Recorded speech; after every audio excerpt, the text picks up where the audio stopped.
Shri Ganeshaya Namaha, Shri Gurubhyo Namaha, Jai Shri Ram.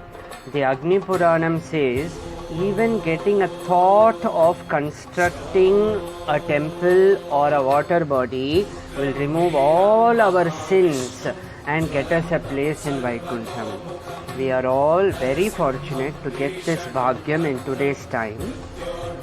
The temple tank of Sri Kubera Veera Anjaneyar Swami temple at Valajapet is undergoing renovation, and each of us have the bhagyam to contribute our bit in this Mahan Kaingaryam. We can offer whatever building materials that you wish. You can either offer number of bricks that are equal to the number of years in your age or in your family members, or the total age of your family, or 1008 bricks, or as and when, whichever material you wish to offer. The worship of Anjaneyar Swami can bestow us with all the things needed for Kali Yugam.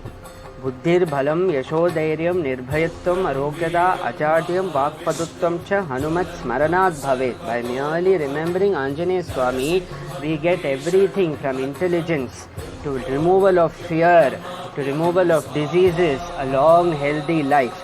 And here the bhagyam Anjaneyar Swami is giving to do seva and kaingaryam in his temple renovation. All the details are given in the video and in the description below. Let us do our best towards this seva. Sri Rama Jayam, Jai Sri Ram.